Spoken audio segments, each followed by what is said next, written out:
ating pork char siu yung turbo broiler.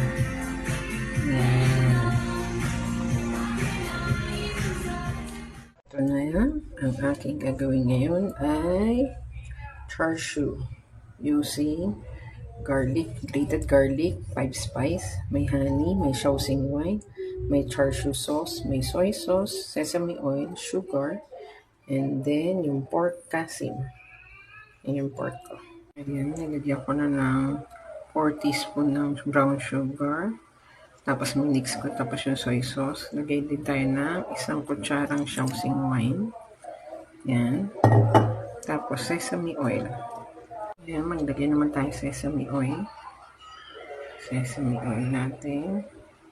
Siguro mga 2 kutsara yan. Yan, para may oil. And then, honey.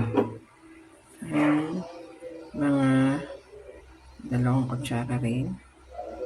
Ayan, yung pork ko. Nilagyan ko ng char siu sauce. Ayan. Tigi 1 kutsara lang. Marinate muna natin siya. Tapos nalagay ko siya sa isang ziplock together with my marinade na ginawa. Yan.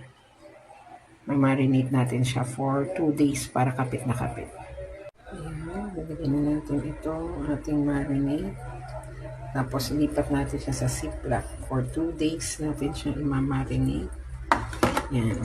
Para sa ating homemade char siu. Yan.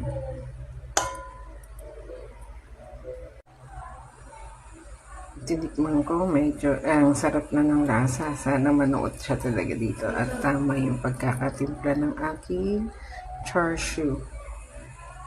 Ayan, ito na yung aking char siu na 2.5 days ko siyang minarinate. Ilalagay na natin siya sa ating turbo broiler. Pinaano ko muna, pinadrip ko muna. Yan, isa at pangalawa. Yan. Ayan. Ilagay na natin yung takip ng ating turbo broiler. Sinet ko siya sa 250 or 120 sa pulo. And then, i-ano natin na 30 minutes lang muna. Tingnan yan. Sana gumagana. Ay, gumagana pa. Ayan, naririnig niya. Tumutunog pa. Ayan, check na muna natin kung anong tsura. Ayan, nag-oil-oil na siya. Turn around muna natin. Baliktarin natin. Ayan na yung kabilang side. O, tingnan nyo. Ang ganda. I-ano na natin ulit. Ibaba na natin ulit ito.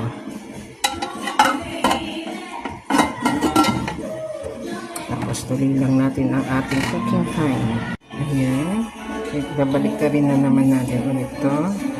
Naglagay na ako ng konting oil and char siu sauce para final touch na yan. Malapit na siyang maluto. Ito, last ano na lang tayo, last 5 to 10 minutes. Luto na yan. Hihiwain ko na. Ayan, last 5 to 10 minutes na lang tayo. Pwede na yan. Hihiwain ko na ang ating homemade pork char siu.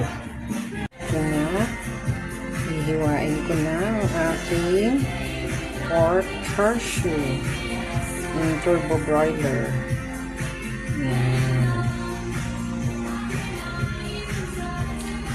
Yan, tingnan nyo. Pantay yung pagkakaluto. Yan, yung sauce, yung drippings niya, kinuha ko na. Saka yung marinade. Pinapakuluan ko na para yun pa rin ang magiging sauce nito. Ang ganda na.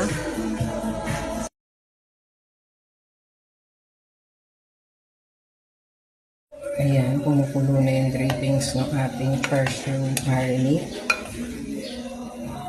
Yung marinade at saka char siu dripping natin kanina sa turbo broiler. Ilalagay na natin siya dito sa ating sliced char siu. Ayan.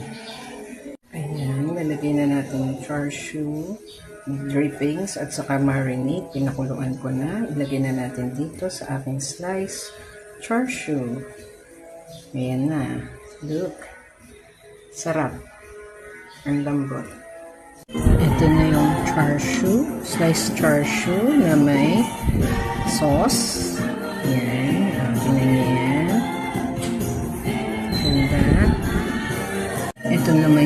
char siu na wala pang drippings or marinated sauce.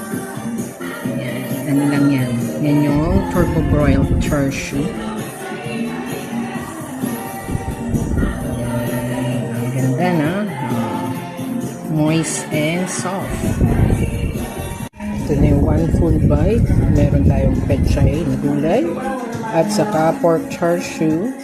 At saka red rice. Yan ang ating one full bite.